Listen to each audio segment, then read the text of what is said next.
Hi, I'm Brenda from the Homeschool Files, and today we're going to talk about schedules, the type A kind of schedule and the type B. I'm glad you joined us. All right, before we dive in, I just want to say real quick that I have a new ebook out. It's on Amazon. This is a printout of the cover. I don't know how else to show you. It's called Considering Homeschooling, A Beginner's Guide to Deciding if Homeschooling Fits Your Family. It's $2.99 on Amazon right now, so you can go check it out, share it with a friend who might be thinking about homeschooling. All right, we're going to talk about schedules today. Now, there are two kinds, and I want to say a couple of quick things. First of all, the schedule is a tool. It is not the boss. Some people get a little bit, especially if you've had to follow schedules or you've been in the corporate world or at a job where you just felt overly scheduled, you kind of want to rebel against that. You're like, I'm home with my kids now. I don't want a schedule telling me what to do. I get that in a way, I do. But we also have to have kind of a flow for our day or things are going to get left out. And we really want to do that. So maybe schedule is not the best word. Maybe we just want an order to our day. We want to have an organization to our time. And that's really what it's for. So if the word schedule bothers you, just put that word out of your head because that's not exactly what I mean. It can be what I mean. You'll see what I'm talking about. All right. So there are two kinds. There is the type A schedule that is by 5-minute increments. Everything is scheduled and we follow it to the T. That is how some people operate. And that's how some people need to operate. And then there are the kind of people that wake up and they're like, oh, what day is it? They don't have a plan in the world what they're going to do. Both kinds homeschool their kids. And I'm here to tell you about both kinds and how it can help you with your homeschool day, whichever kind you happen to be. I kind of fall somewhere in the middle of those two. So over the years, I have had a lot of different kinds of schedules, and I printed a few old ones out from my computer just to show you. This was a year that I had. She was in middle school here, maybe upper elementary. This is one of my girls, and look at this. Does this give you heart palpitations when you see this? I mean, I can see where it would. I actually loved making this kind of schedule, and I didn't make my kids look at this. This wasn't what she followed. This was for me at the beginning of the year, so I could make sure that we could fit everything in. I like, okay, everything's going to fit that we need to do in a reasonable amount of time. I don't want my kids doing school all day long. So this was a way for me to sort of figure out, because see, we went to co-op on Fridays and it was the whole day almost. So I had to fit everything else into 4 days. And this was just me trying to figure out how to fit everything in. So that kind of schedule is too much for some people. And I get that. This was a schedule for one of my girls when she was in high school. And it just told her what to do on Monday, Tuesday, Wednesday, and Friday. Thursday's not on there because that was a day we were gone all day to co-op. And so she didn't have any school, and we were able to fit everything in on those 4 days. And if you'll notice down here at the bottom, I had one of those light schedules that we talked about last week in my video about homeschooling with possums. We talked about those lighter schedules that you need to be able to pull out of your back pocket. I had that one down here for her so that if we woke up and something odd happened, I can be like, hey, move to the light schedule so that you at least get the basics done. So by high school, you kind of do have to have something for them to follow. There's quite a bit more to homeschooling in high school than there is in elementary. I mean, obviously. This was a schedule that I made for me. It had a column for each of my girls and a column for me. The column is called Mom. And it was a way for me to figure out how everybody could have me when they needed me. The littlest one was a baby this year. It looks like she was maybe 1 or 2 years old.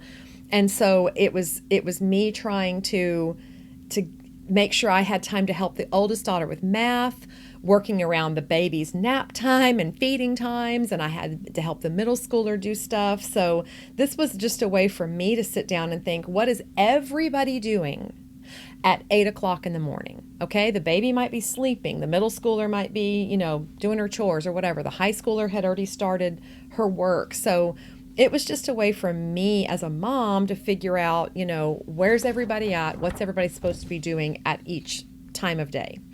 It was more like just organizing my time. This is a I called it a schedule, but it's really just a checklist. This was for one of my girls in high school, and it has every day of the week, and it has a column for her to check it off. This was laminated, and she carried it around with her. She went to her room to work most of the time, and she would just check everything off with a vis-a-vis marker and wipe it off at the end of the week, or a dry erase marker. So that way she knew. And I didn't care what order she did it in. It's just like, here's what you need to get done on Monday. Check it off after you get it done. That can be really helpful when they get to high school, because they have a lot more to think about. So those are just some of the types of schedules that I've made. Like I mentioned, some of those were just for me. What the kids actually got was just their part. Here's what you need to do on Monday. Here's what you need to do on Tuesday, or whatever. They didn't have to worry about the whole family. But as a mom, I did. I had to know, okay, this child has to be at gymnastics at this time on this day. How can we fit school around gymnastics? So here are some reasons why you might need a more detailed schedule. And like I said, it might just be for you as the homeschool parent, whether you're a mom, dad, grandma, whoever's homeschooling the kids, you might need a more detailed schedule than others. So here are some of the reasons. Number one, someone has ADD or ADHD. Okay, it may be you as the homeschool parent. You might have that. It might be one of your kids. One of my kids has ADD, ADHD, and a schedule was so helpful for her. And I'll tell you the reason why. Everything looked too daunting to her. And if she thought, I have all of this to do for history today, she would get bogged down and she wouldn't get finished because it just looked like too much to do. So what I would do is I would say, look, history is from 9 to 10 in the morning.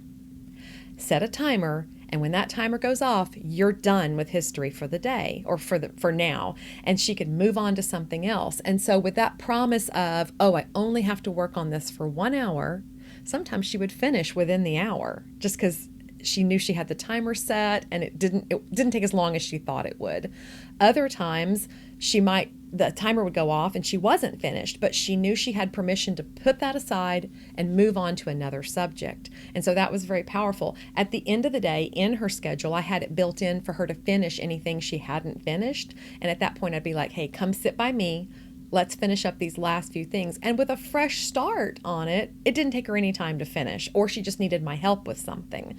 So that was a very big help for her, because if you or your child are lacking executive functioning skills, then looking at all of the things you have to do for the day is just overwhelming. And having somebody say, here's what I want you to do at this time, can be very helpful. I did make schedules for her through her senior year, and even in college, I helped make a study schedule for her. She had to implement it, but it was helpful to her as she transitioned into adulthood and learned how to schedule things for her own self. So if your kid needs that kind of support, that's one good reason, okay? Another one is because you have to fit school around your life. Like I mentioned about gymnastics, sometimes we had some kids in vision therapy. We had some tutoring that we had to get to. We had co-op. We had gymnastics. We just, there's doctor's appointments. There's so many things. And you've got to make sure that you can fit school in around all of that stuff. If you sit down to make a schedule and you're like, I can't fit all the subjects in, then you're doing too many outside activities. And that may be true.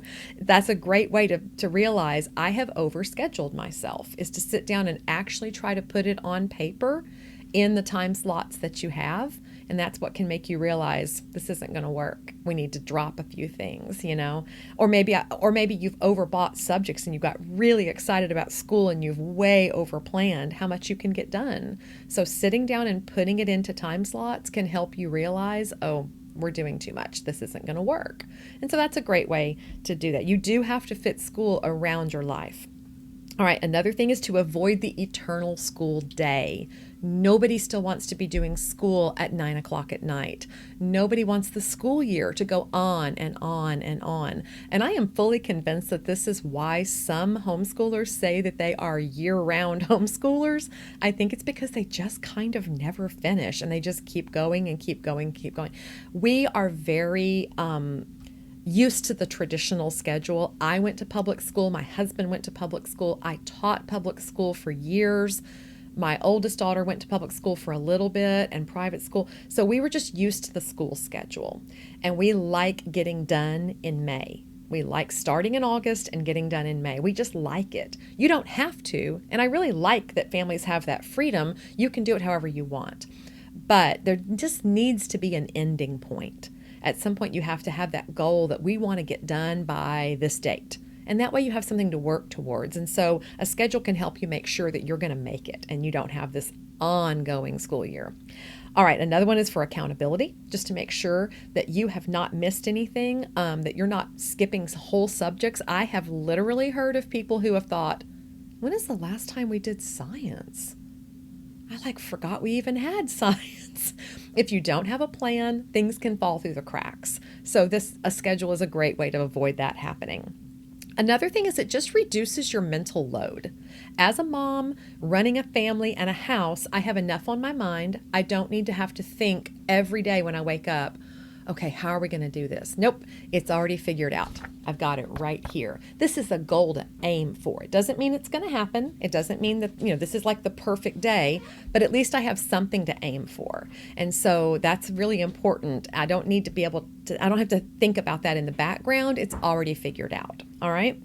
I mentioned this before, but sharing your time amongst all of your kids, if you are homeschooling multiple kids and they all need you, it's great to have a schedule so you can figure out when everybody's going to need you. And that way, you have scheduled in time to help each child with whatever they need help with, usually math, maybe reading, but you have time in the schedule or in the day on paper to work with everybody. So that's important. It's also important if you are working from home as a parent, if you have a part-time job or you're working and trying to homeschool, or maybe your family runs a business. We have our own business. So that's kind of new to our homeschool where I have to have some time set aside to work on business things. So I am working from home and I'm homeschooling. So I need to be able to fit that in and I need to make sure that I have time for both. And then the last thing is because you want your kids to be independent. You want to get to the point where in high school you can say, here's your schedule, and you hand it to them and they go do it. And they can check off their own subjects, and some of them do it much earlier than that. I'm just saying by high school for sure, you want to have independent workers, and they can't work independently if you haven't told them what they need to get done or how they need to do it. Some people, as simple as this, they take their books and they slap a sticky note on the front and they say 5 times, like you have to do this 5 times a week. Okay, this other subject 3 times a week. And then they just let the kid figure out when to fit that in. Whatever, as long as you've helped them to get to that independence. All right, now let's get off of all that type A personality stuff. Let's move on to the looser schedule that some of you are going to like better, okay? Now, if you have younger kids, fewer kids, I'm down to just homeschooling 1. I definitely don't have to make that crazy flow chart anymore like I used to. If you don't have a lot of outside commitments, maybe you don't need to schedule your life down in 5-minute increments. You're home, your kids are little. For a while, we didn't have a car. We weren't going anywhere. So we had the whole day to get school done, and it wasn't that big of a deal. It was a little more loose, and we just, okay, we'll do that later, no problem. So maybe you're living that lifestyle and you don't have to be, going here and there and so busy. And that's great. It may just fit your personality better to be I don't want to schedule everything like that. I just want to go with the flow a little bit more. But your flow needs to have order too. It really will help. Now, here's when I want to share something. This is one of those moments where I admit how long I've been homeschooling and how old I am. This was a blog post that I found years ago. It was actually from 2009, so I guess I had been homeschooling about 2 years at this point. And it's from an old blog called Seven, and I will put that in the description. Almost all of her kids are probably grown now. I think she ended up with 8 kids. For a little while, it was 7 plus 1. But I think her kids are grown and successful. At the last time I checked, she had a couple that were still in high school. But this was written when she had a lot of littles at home.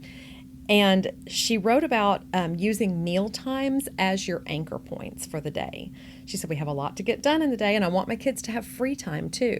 And that is a very big goal of mine. I want my kids to have the time to dream, imagine, read, make, create, play, and just have some free time. That is one of the beauties of being at home with them. We don't want to be overly scheduled. It does happen sometimes. There are some years that are busier than others.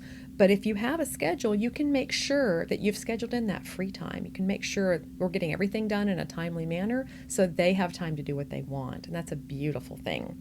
All right, so what she talked about was having carrots. You know how on the old cartoons that have a donkey with a carrot hanging off of a wire in front, and he would walk towards that carrot.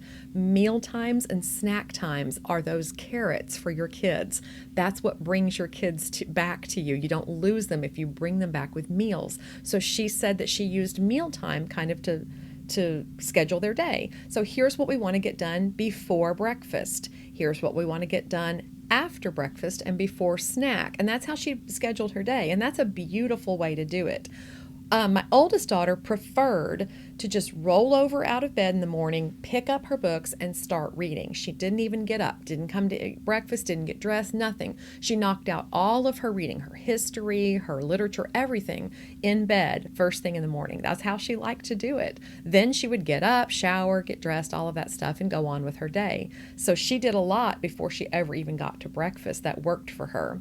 You can start your day at the breakfast table, especially if you've got littles. I've talked about this before. When those little ones are strapped in the high chair, that is the perfect time to get a little school done. You might start your morning basket time at breakfast when everyone is already gathered together. That's a great time to do it.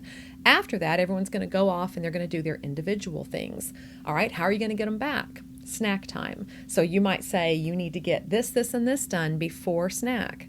Or you're not getting a snack. Okay, they have some motivation now. Food is a great motivator. It's a great reward. So they go get that done and then say, hey, are you almost done? Because it's almost snack time. Okay, get back together. Everyone comes together for snack.